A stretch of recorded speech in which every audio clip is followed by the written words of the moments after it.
তার গলা কেটে তাকে হত্যা করা হয়। এটা শুধু আজকে নতুন নয়, আমরা এর আগেও এরকম শিশু আসিয়া সহ আরও অনেক শিশু এরকম ধর্ষণ করার পরে হত্যা করা দেখেছি। এবং আমরা দেখেছি যে আজ থেকে 10 বছর আগে তনুকে ধর্ষণ করে হত্যা করা হয়। এরকম বাংলাদেশে অহরহ ঘটছে। এখানে আমাদের নারীদের এবং শিশুদের নিরাপত্তা কোথায়?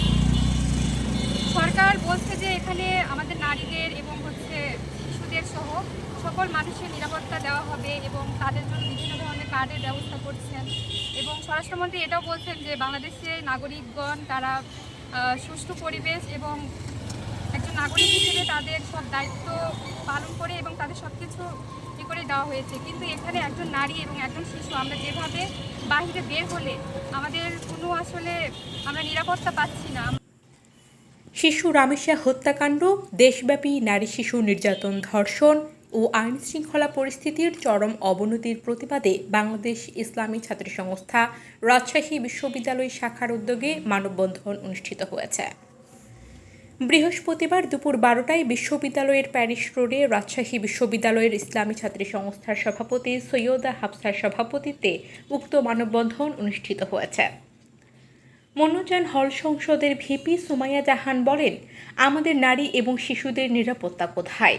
আমরা বাইরে গিয়ে নিরাপত্তা পাচ্ছি না। বাংলাদেশে আর কোনো শিশু ও নারীকে এরকম পরিস্থিতির আর যেন শিকার হতে না হয়, এজন্য এদিকে সরকারকে নজর রাখতে হবে। সবশেষে বলতে চাই, রামিসা এবং তার আগে আসিয়াকে হত্যা করা হয়েছে, তারও বিচার চাই। রহমতুন্নেসা হলের অধ্যক্ষ ইসমত আরা বেগম বলেন, কিভাবে একটি শিশুর সাথে এরকম করতে পারে? আর যারা এরকম করলো, এই জাহেলদের কোনো বিচারের মুখোমুখি করতে পারছে না। আসলে আগে বিচারটা নিশ্চিত করতে হবে। বাংলাদেশ আজ একটা ধর্ষকপুরী। তারা শুধু ধর্ষণ করে ক্ষান্ত হচ্ছে না, তারা মেরেও ফেলছে আমাদের শিশুদের। সর্বশেষে ইসলামী ছাত্র সংস্থার বিশ্ববিদ্যালয় শাখার সভাপতি সৈয়দা হাফসা বলেন, আমাদের বিভিন্ন প্রান্তে বিভিন্ন সময়ে শিশু এবং নারীদের বিভিন্ন নির্যাতন, ধর্ষণ এবং হত্যার শিকার হচ্ছে। তার একটা বড় উদাহরণ হচ্ছে শিশু রামেশা হত্যা। রাষ্ট্রের কাছে দাবি জানাই, মাননীয় প্রধানমন্ত্রী এবং মাননীয় স্বরাষ্ট্রমন্ত্রী, আপনারা দেশের আইনশৃঙ্খলার দিকে নজর দিন। আপনারা নারীদের নিরাপত্তা নিশ্চিত করুন। আমরা নারীরা স্বস্তিতে থাকতে চাই এবং নিরাপদ একটি বাংলাদেশ চাই। উক্ত মানববন্ধনে আরও উপস্থিত ছিলেন হল সংসদের নেতৃবৃন্দ এবং ছাত্র সংস্থার বিভিন্ন পদের নেত্রীরা। নেওয়া হয়েছে এবং তাকে মৃত্যুদণ্ডের রায়ও দেওয়া হয়েছে, তবে সেই রায়টা এখন পর্যন্ত বাস্তবায়ন হয়নি। তো আমাদের প্রশ্ন যে এই যে ধর্ষক এবং হত্যাকারীদের রায় দেয়া হচ্ছে, গ্রেফতার করা হচ্ছে, কিন্তু তাদের বিচারটা নিশ্চিত কেন হচ্ছে না? তাদের রায়টা কার্যকর কেন হচ্ছে না? এর পিছনে আসলে কারণটা কি এবং আসলে এইখানে তাদেরকে কারা নিরাপত্তা দিচ্ছে, এটা হচ্ছে আমাদের প্রশ্ন। এবং আমরা দেখতে পেয়েছি যে সোহাগী জাহান তনু যে হত্যার 10 বছর পেরিয়ে গেছে, 10 বছর পরেও তার পরিবার এই বিচারটা পায়নি, যার কারণে আক্ষেপ করে রামিসার বাবা বলতেছিল যে আমি বিচার চাই না, কারণ রাষ্ট্রের এরকম কোনো রেকর্ড নাই যে তারা বিচার নিশ্চিত করেছে। এই যে রামিসার বাবার যেই আক্ষেপ, এই আক্ষেপটার মাধ্যমেই মূলত এই দেশের বিচার ব্যবস্থার যে অবস্থা সেটার একদম স্পষ্টভাবে পরিলক্ষিত হয় যে বিচার ব্যবস্থাটা আসলে কত করুণ, যে জনগণ আর এই বিচার ব্যবস্থার উপরে আস্থা রাখতে পারছে না।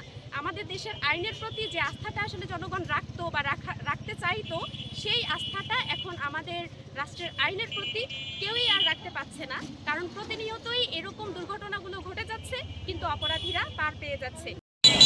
আমি প্রফেসর ইসমত আরা বেগম, অধ্যক্ষ রহমতুন্নেসা হল, আমার বিভাগ ভেটেরিনারি অ্যান্ড অ্যানিম্যাল সায়েন্স।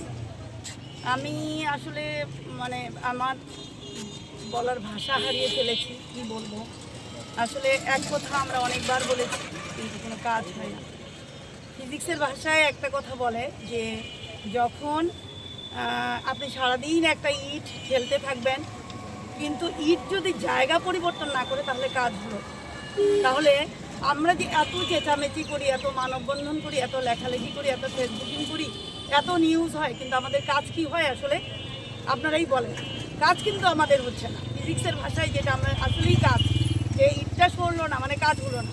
আমি যতই বল প্রয়োগ করি, তো আমরা বল প্রয়োগ করছি, লিখছি, বলছি, আহাজারি করছি, মানববন্ধন করছি, কিন্তু আমাদের বিচার হচ্ছে না। আমরা সেই বিপদ থেকে মুক্ত হচ্ছি না। সেই বিপর্যয় থেকে, সেই ক্যান্সার থেকে আমরা সুস্থ হচ্ছি না। আমরা এই নিরাপত্তাটা সরকারের কাছে চেয়েও আমরা সবসময় এখানে অবমাননা করে একটা হচ্ছে পরিস্থিতির শিকার হচ্ছি।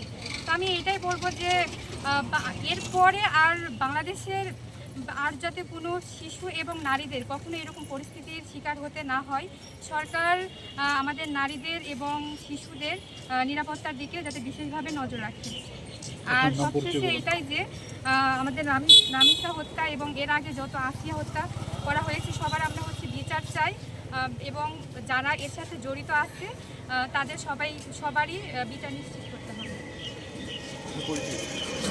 সুমাইয়া জাহান, ভিপি মনু চ্যাম্পার সংস্থা।